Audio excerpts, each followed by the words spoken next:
হয়ে যেতে চায়, যারা ঐক্যের মধ্যে বাদ তৈরি করতে চায়, যারা ঐক্যের মধ্যে ফাটল তৈরি করতে চায়, আমি তাদেরকে বলতে চাই, করজোরে বলতে চাই, অনুরোধ করে বলতে চাই, এই জাতির এই ক্লান্তি লগ্নে যদি আপনারা ইসলাম ক্ষমতায় বসাবার জন্য যদি বাধা হয়ে দাঁড়িয়ে যান, এই জাতি আপনাদের কাউকে ছাড়বে না।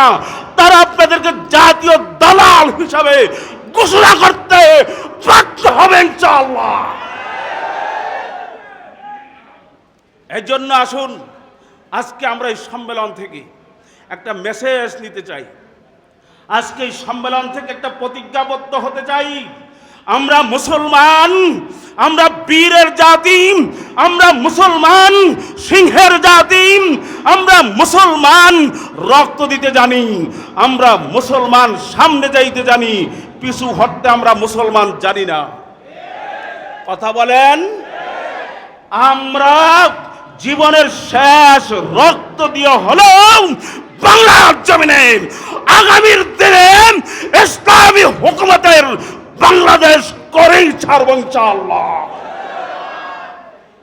বলে যাবেন না, বলে যাবেন না ওলামায়ে কেরাম আপনাদেরকে কত ভালোবাসে এদেশের মুসলমান। এদেশের মুসলমান আপনাদের কাছে চেয়ে আছে আপনাদের দিকে, ওলামায়ে কেরামদের দিকে। ওলামায়ে কেরাম এক প্ল্যাটফর্মে এসে কখন ঘোষণা দেবেন, একটাই বাক্স হবে আগামীর দিনে ইসলামের বাক্স। সমস্ত হক্কানি ওলামায়ে কেরাম এক প্ল্যাটফর্মে এসে কখন এই ঘোষণাটা দেবেন, ইসলামের বাক্স একটাই হবে।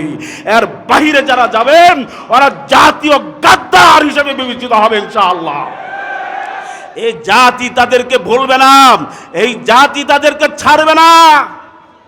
ওলামায়ে কেরামদের কাছে তারা খাবার চায় না, এই জাতি ওলামায়ে কেরামদের কাছে কোনো অন্য সহযোগিতা চায় না। এই জাতি ওলামায়ে কেরামদের কাছে ইসলাম অনুযায়ী নিজের জীবন কিভাবে পরিচালনা করবে সঠিকভাবে, সেটাই ওলামায়ে কেরামদের কাছে জাতি দাবি রাখতে চায়। এই দিনের জন্য, আগামী দিনের বিজয়ের জন্য, ইসলাম ক্ষমতায় নেওয়ার জন্য প্রয়োজনে যদি আবার রক্ত দিতে হয়, জীবন দিতে হয়, আমরা কারা কারা তৈয়ার আছি আল্লাহু আকবার বলে হাত জাগাই। নারে তাকবীর, নারে তাকবীর। আল্লাহ আপনি কবুল করেন, আল্লাহ আপনি কবুল করেন, আল্লাহ আপনি কবুল করেন। আসসালামু আলাইকুম ওয়া রাহমাতুল্লাহি ওয়া বারাকাতুহু। আলহামদুলিল্লাহ। সম্মানিত হাজিরিন, গজল দেন একটা, গজল। এই ইয়ামিন গজল, এই